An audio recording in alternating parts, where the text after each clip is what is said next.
Well, this morning we are previewing another show at Commonwealth Sanctuary, but this one is a little different because it's his first stop on his national tour. Joining us this morning is Andrew Rudick, comedian, actor, writer, a little bit of MMA in there as well. Okay, so let's first off, let's just talk about the show itself. You said it was going to be taking place Friday.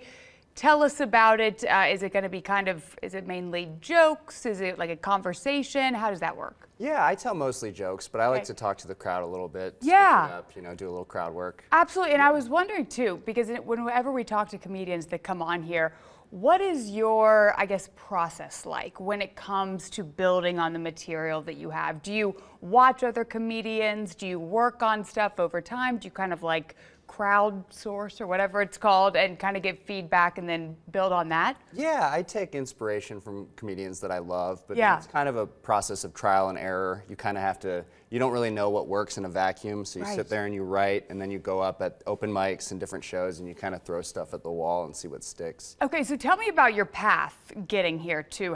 When did you start, all that jazz? Yeah, so I started, I was going to school to be an English professor, and then my sister was doing sketch comedy in New York, and I got really inspired by what she was doing, and I figured if I'm going to do something that doesn't make any money, I might as well be something that I love, so I like that.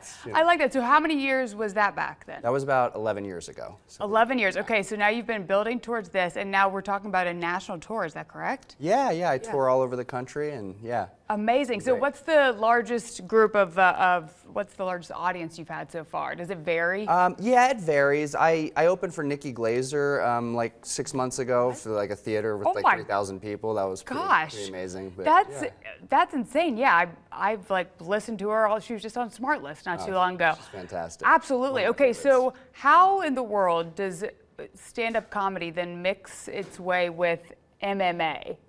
Well, I started doing MMA about a year ago. Okay. And there's so much crossover, and I love it. Shout out Club MMA. It's the greatest, martial arts school in the greater Cincinnati area. Right. Excellent. I love it. So how does that work, though? How do those blend?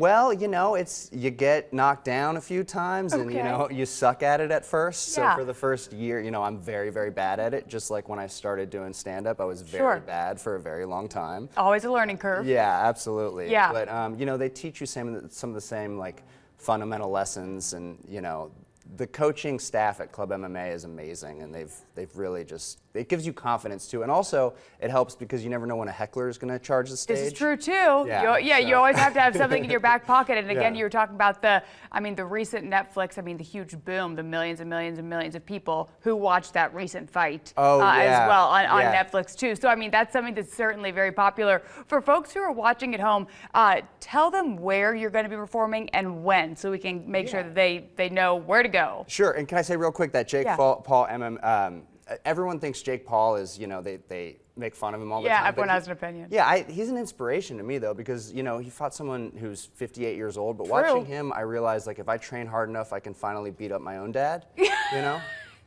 I also think like if he's gonna, he's going against a 58-year-old, he should go the other direction next and fight a 12-year-old. Yeah, that's true too. Split the difference. Right, well, you just saw those details right there on your screen. Well, good luck. I'm sure you're going to kill it. Thank you so much for coming in today. Thanks for having me. I appreciate you.